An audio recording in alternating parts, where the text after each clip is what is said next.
আসসালামু আলাইকুম রহমতুল্লাহ। আল উলামা ওয়ারাসাতুল আম্বিয়া। ওলামাগণ আম্বিয়া আলাইহিস সালাতু ওয়াস সালামের ওয়ারেস। হায় আফসোস, আমরা এখন আম্বিয়া আলাইহিস সালাতু ওয়াস সালামের ওয়ারেসদের পাঞ্জাবি ধরে টানাটানি করতেছি, এনাদের ইজ্জত নিয়ে টানাটানি করতেছি। শুধু তাই নয়, আমরা মুসলমান ধর্মটাকে খেল তামাশার ধর্ম বানিয়ে ফেলছি। মানুষ এই ধর্মটাকে নিয়ে প্রতিপন্ন করার জন্য যথেষ্ট রাস্তা তৈরি করে দিয়েছে। আমরা নিজেরা নিজেদের গায়ে কাদা ছোড়াছুড়ি করছি।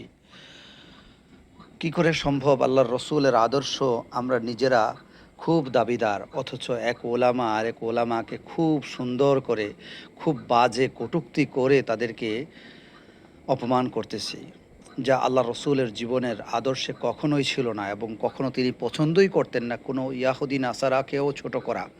সেখানে একজন আলেমকে আরেকজন আলেম ছোট করতেছে।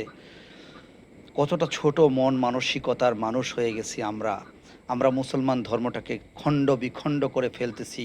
কেউ সুন্নি, কেউ ওহাবি, কেউ আবার সালাফি, নানাবিধ দল, নানাবিধ মত। আসলে আমরা একই কালিমার ছায়াতলে থাকতে চাই। আমরা সবাই বলছি আমরা মুসলমান।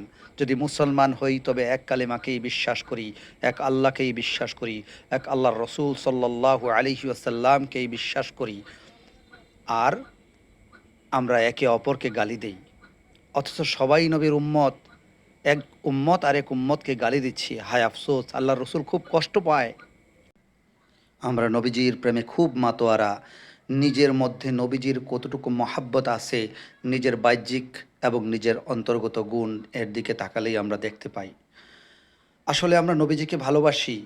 আমরা বলছি ভালোবাসি, আসলেই কি ভালোবাসি? খুব খেয়াল করি, আমি কি আসলে সত্যি ভালোবাসি? একবার নিজে খেয়াল করুন তো। নবীজির কোন আদর্শটা আপনার মধ্যে পুঙ্খানুপুঙ্খ আছে, কোনটা ছুটে গেলে আপনি কষ্ট পান? আরেকটা সবচেয়ে খারাপ জিনিস হলো, আলেম ও ওলামাগণ যখন একে অপরের দোষ ত্রুটি নিয়ে ঘাটাঘাটি করছে, আমরা সাধারণ মানুষগুলোও সেই দোষের মধ্যে নিজেরা খুব নাড়ানাড়ি করতেছি। এক পৃষ্ঠা পড়ছি না কোরআন, এক পৃষ্ঠা পড়ছি না হাদিস, একটা সহি হাদিস জানি না, অথচ একজন আলেমকে কাদা ছুঁড়ে দিচ্ছি। অথচ সে অনেক অনেক বড় আল্লাহর একজন আলেম, অথচ সে আমি একজন সাধারণ নগণ্য মানুষ। আমি একজন আলেমের পাঞ্জাবি ধরে টানাটানি করতেছি, তার ইজ্জত ধরে টানাটানি করতেছি।